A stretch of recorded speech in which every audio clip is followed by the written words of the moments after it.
How's everybody doing out there? This is your boy Dutch, and you're now watching My Logic Sense right here on Dutch Talk TV. Subscribe now, please. I'm not begging you. Fuck that. Just subscribe. Alright, folks, this is your boy Dutch. It's been a long time coming for this second installment of the Willie Lynch letter, and this will ruffle some feathers. I guarantee it. But I can't tell this Willie Lynch story without the whole spectrum of what this letter entails. And it's all facts. It's all proof. It's all facts. It's all researchable.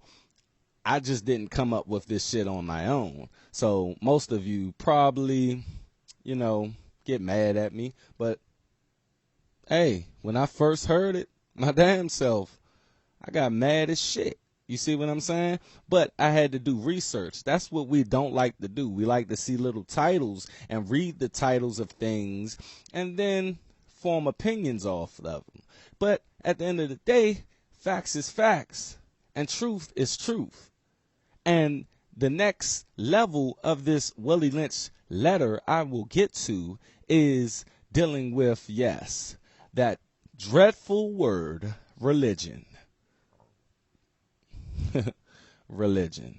Now, I'm going to be doing a lot of shows dealing with religion. I just can't do one show because that's a big area to cover. You feel me? And I have a lot of opinions on that fact of spirituality, death, God, or what have you. But I'm just going to keep it Willie Lynch based for this episode, and you guys will get my full spectrum of how I feel about religion. Now, the first thing I want to do is get into a clip of something that will set up what I'm about to talk about. So, Stan the White Man, take it away. Hi, my name is Stan, and I've been watching the Black Power community for the last 100 years. I just noticed that you guys have been having some problems figuring out what to do about me. You see, I'm a cracker. Yeah. The white man. The guy that has been running the whole world for the last 2,000 years. Well, the reason that I stopped by to speak with you today is to help.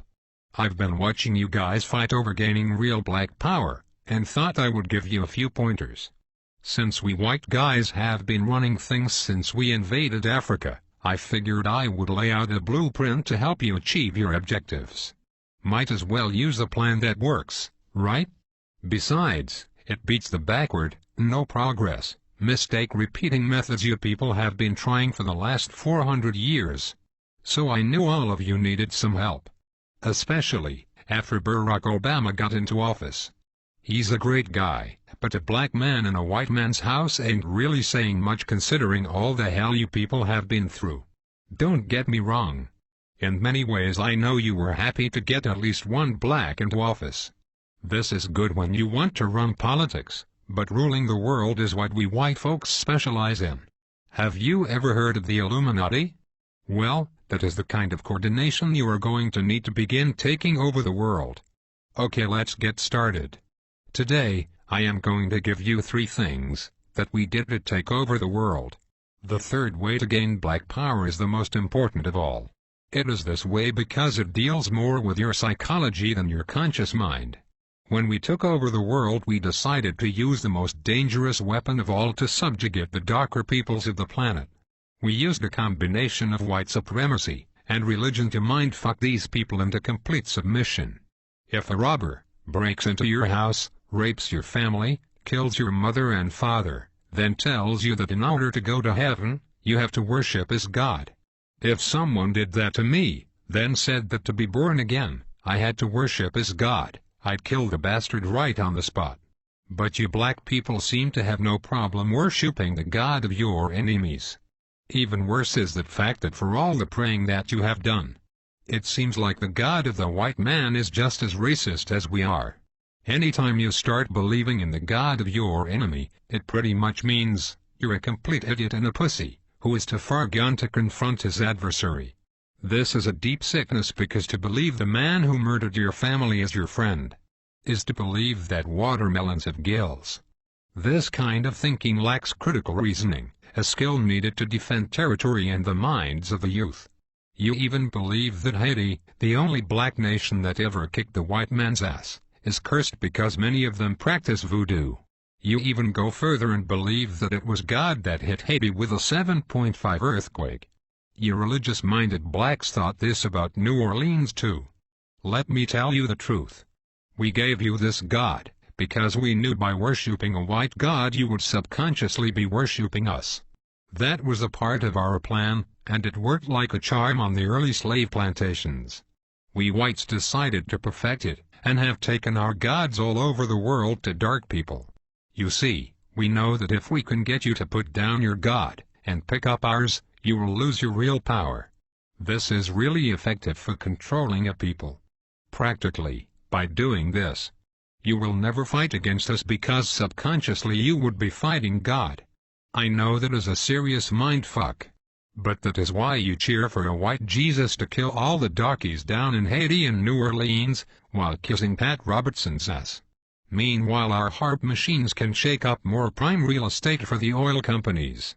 If you continue to follow the God of your enemies, you will never rule the world, because you will always have your allegiance with the white man, instead of your God, who's pissed off because you traded him in for a blonde-haired, blue-eyed hippie, whose name we took from the Greek god Zeus. So, let's recap. The top 3 things you need to do to rule the world, and to have black powers. Number 1, get some unity. Stop killing each other over nickel bags of weed and coke. You are basically helping to kill off your own army. Stop it and unite. Number 2, get organized. There is nothing worse than a bunch of rich rappers talking about gangsta and keeping it real, when all of them still work for rich white and Jewish men that pimp them for their talent. With Jay-Z, P. Diddy and Oprah, you black people should have your own distribution company by now, instead of relying on your white backers to put out your albums. This is because you are not organized. This goes for all you sports athletes too. You black sports guys are stupid. You're a grown man and you still have an owner. Stop being a slave and wake up. When you die, all you will have to pass on to your children is a championship ring. When I die, I will have at least 2 islands and a few manufacturing companies to extend my legacy. For you sports guys, no one will remember you, and the money you blew on trying to floss will be right back into our hands. You need to organize and put your